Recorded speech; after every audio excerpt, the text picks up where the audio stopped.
Crvena zvezda se rastala od Pićinija. TSC zaradio 2,5 miliona eura. Mihajlo Petković posle sjajne partije potpisao novi ugovor. Novi Pazar doveo još jedno pojačanje. Luka Ilić u Srbiji.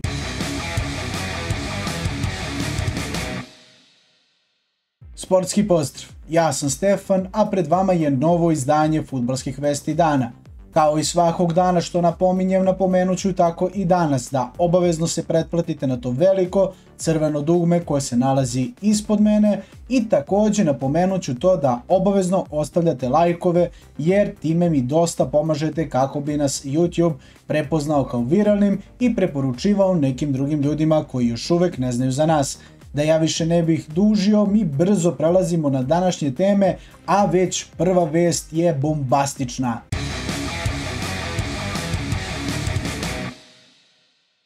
Da, kao što ste imali priliku da čujete, Crvena zvezda u potrazi za novim desnim bekom. Cristiano Piccini je dobio veliko poverenje Dejana Stankovića, međutim istrošeni veteran nije uspeo da se nametne čak ni na pripremama. Mitar Mrkela se osvrnuo na odlazak Piccinija i izjavio: "Hvala Cristijanu na profesionalnom odnosu prema klubu.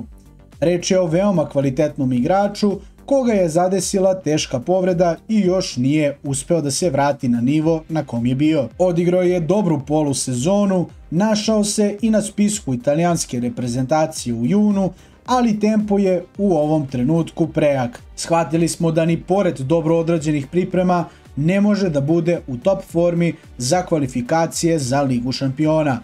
Njemu je bilo jasno da ne može da pomogne klubu na način na koji je želeo i odlučili smo se da sporazumno raskinemo ugovor. Bio je veoma fair prema klubu, pa nećemo imati nepredviđenih izdataka.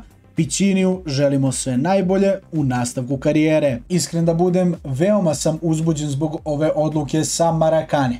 Ovo je fenomenalna vest, sada sledi period u kome će se nagađati ko će zadužiti crveno-beli dres po pitanju te desne strane koja je goruća. U ovom trenutku samo Marko Gobeljić ostaje kao jedina opcija na tom mestu. Ono što se šuška to je da će novi stranac biti pojačanje Crvene zvezde.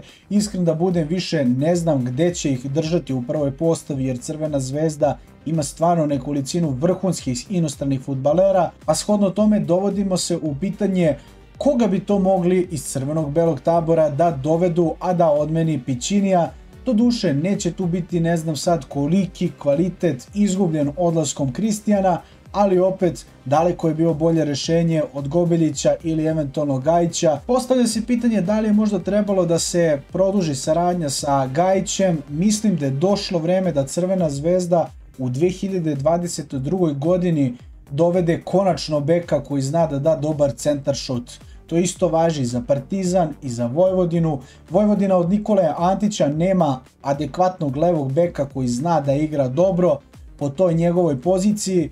Tako da možda čak bilo bi interesantno vidjeti i nekog povratnika, eventualno neko rešenje koje igra u reprezentaciji Srbije, možda u mlađim kategorijama, da se da neka šansa. Vidjet ćemo šta sledi, period pred nama nije dugačak, otprilike u narednih 7 do 10 dana očekujem već rešenje na toj poziciji, jer i pored toga što Crvena zvezda važi za jednu od jačih ekipa našeg šampionata, sigurno da u šampionatu neće se igrati sa Markom Gobeljićem. Dogodio se veliki bombastičan transfer danas u Srbiji. Naime, TSC je uspeo da proda fudbalera za 2,5 miliona. Prvobitno trebamo naglasiti to da je 1.600.000 evra fiksno uplaćeno klubu, a kako se saznaje do 2,5 miliona evra taj transfer može narasti. Također TSC će zadržati i 20% od naredne prodaje.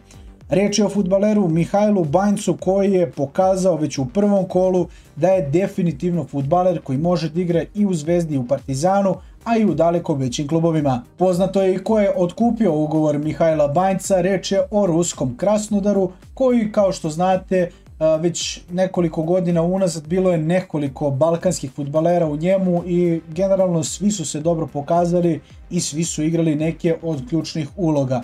Da li je ovo dobar potez po Banjca? Mislim da nije, obzirom šta se dešava sve po pitanju novonastale situacije, ali i pored toga verujem da će on uspeti u Rusiji da se nametne.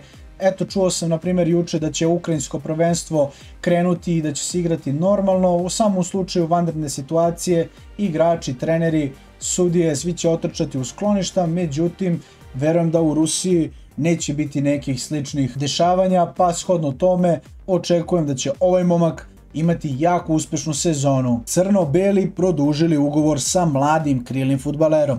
Bilo je dovoljno da odigra jednu zvaničnu utakmicu i da zavrne jednu loptu sa kapice, što bi se reklo, da da Eurogol i da potpiše novi ugovor. Momak rođen 2004. godine predstavio se na sjajan način. Usled bonus pravila, posle dobro odrađenih priprema, dobio je šansu Ilije Stolice i od prvog trenutka se pokazao da bi mogao da bude novi biser Partizana. Navodi se i to da je ovaj momak produžio saradnju sa crno-belima do 2026. godine. Kada je reč o plati, tu se ne piše nažalost ništa, ali verujemo da to nije neki veliki iznos, onoliko koliko bi trebalo da zadovolji njegove potrebe. Sam fudbaler se također osvrnuo i dao novinama izjavu: "Kada su mi javili za ugovor, bio sam presrećan. Naravno, sada još više moram da radim na sebi, da opravdam očekivanja. Hvala Partizanu na poverenju i nadam se da ćemo usrećiti navijače ove sezone." Što se tiče Novog Pazara, oni nestaju. Radi se danonoćno, a novo pojačanje kluba je Miljan Momčilović, koji je potpisao ugovor na 2 godine. Fudbaler koji je ponikao u školi Partizana, Miljan Momčilović, stigao je među plavo-bele i pojačao konkurenciju u defanzivnoj liniji. Osim toga, ovaj 21-godišnji momak iz Milića pooštriće dilemu šefa struke Vladimira Gaćinovića po pitanju obaveznog bonusa. Momčilović je prošao mlađe selekcije Partizana, kojem se obavezao 2019. godine na 4-godišnju vernost, a potom je prošao i letnje pripreme sa ekipom na čijem čelu je tada bio Savo Milošević. Nije dobio priliku da zaigra u prvom timu, a šansu da se dokaže imao je u Teleoptiku. Prošle sezone je bio glavna pokretačka snaga crno-bele ispostave iz Zemuna. Momčiloviću naravno neće biti zagarantovano mesto u startnih 11, jer Vladimir Gaćinović ima još nekoliko igrača rođenih posle 1. januara 2001. godine kojima može da reši pitanje bonus igrača. Tu se prvenstveno misli na Semira Alića i Mitra Ergilaša. Nakon velike prodaje krenulo se u potragu za nekim adekvatnim pojačanjem. Kada je u pitanju TSC, on nas je navikao na ogromna iznenađenja kada su u pitanju dolasci. Odličan skauting doprineo je već godinama unazad veliko razvijanje klubu, tako da će sada biti pokušano da se dovede veliko pojačanje iz Manchester City-a. Radi se o Luki Iliću, momku koji je zalutao posljednjih godina kada je njegova karijera trebala da bude u najvećem usponu. On je napravio najveću stagnaciju, pa shodno tome veruju da bi u Srbiji ovaj momak mogao da ostvari neverovatne rezultate i da se vrati u fudbalski život. Ofanzivni vezni je pod ugovorom sa Manchester Cityjem, a prethodnu sezonu proveo je na pozemici u Twenteu i Troji. U Erediviziji je uspio da skupi 5 nastupa, dok je u Ligi 1 svega jednom bio na klupi i nije se izborio za mesto na terenu. Možda baš iz tog razloga građani žele da ga proslede negde drugde gde će moći da skupi minute, pa se shodno tome TSC vidi kao idealna destinacija. Treba napomenuti to da je ovaj momak 2017. godine bio u žiži kada je u pitanju bio odlazak njega i brata Ivana iz Crvene zvezde, gdje je klub sa Marakane inkasirao čitavih 5 miliona eura. Mlađi brat Ivan više nije deo ekipe iz plavog dela grada tekstila, jer je u avgustu 2021. godine prodat Veroni za 7,5 miliona eura.